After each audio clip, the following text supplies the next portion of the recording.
It is March the 20th, and we are in the Cravo Demonstration House in Irapuato, Mexico, and we're at 1,700 meter elevation, and we're just going to show you a quick overview of the berry trials we're doing this year. We have a retractable cooling roof, which is a flat roof, and there is only one motor controlling the entire house, and we have 4 different berry crops, so we aren't able to totally optimize the climate for each crop. But we're doing trials on the Biloxi blueberry, and over here we just planted the Albion and San Andreas strawberry plants in hydroponics. These are the same varieties as in Culiacan, but they were transplanted just a couple weeks ago. So the ones in Culiacan have a month or two earlier planting date. Now the blackberries are actually the ones that are most interesting right now. This is exactly the same variety as in Culiacan. It's Cali from Giddings, and this was transplanted around the first week of October. Now the temperatures here up in Irapuato, air temperature right now is around 28 degrees. Our black plate temperature is 37 degrees Celsius. Humidity is around 40%, but yet at night it will still go down to 8 degrees at night. And in January it was down to 3 degrees. So this high elevation is giving us a very high radiation in the daytime, but also a very cold nighttime temperature. So you see, looking at the blackberries here, they are much shorter than the blackberries in Culiacan. And the interesting thing is that we're getting an extreme amount of flower development and fruit development here. Whereas in Culiacan, we're getting mostly still foliar development, just starting to see some early signs of flower development. Now, we did have a challenge here approximately 3 weeks ago. The irrigation system malfunctioned, the EC was too high, so these plants were under a very high level of water stress. But what's interesting is that we were able to naturally influence this balance to get this flower development very early. And when we look closely at the new growth here, we can see that we're still continuing to get flower development. So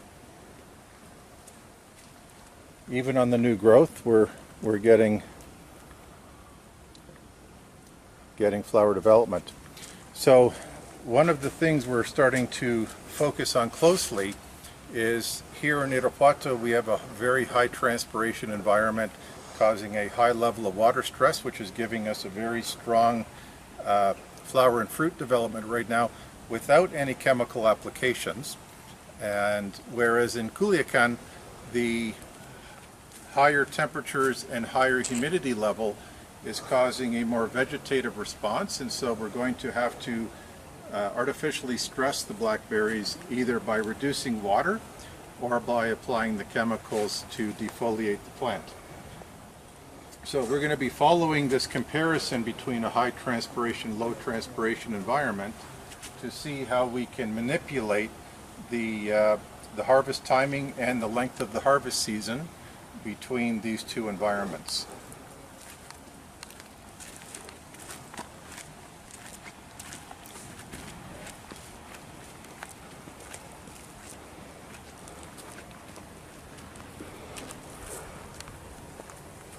Now the raspberries here is the same variety Evita from Giddings, and you can see that the plants are much more compact and more delayed compared to the Evita from Culiacan. So the colder temperatures through the winter is slowing down the growth rate. The plant's not as tall and the fruit is not as mature because we're fighting the cooler temperatures at night. But we're getting a very compact plant, and you can see there's a lot of natural bee activity here. And so this is all native bees that are doing the pollination. And regardless of whether the walls are open or closed, the bees are finding their way in here and pollinating. And so looking at the leaves, you can see there's no real foliar disease. This is a very dry area, so the leaves tend to be dry. But we are fighting the high transpiration rates, so we're trying to time the opening and closing of the roof, but we're having to balance the strawberries versus the blueberries versus the blackberries versus the raspberries. So we're not able to really optimize the environment on a per crop basis, but the comparison between Culiacan and Irapuato with the same genetics and a similar planting date is giving us a really good understanding of how the plants are responding through these changes in temperature and transpiration and water stress.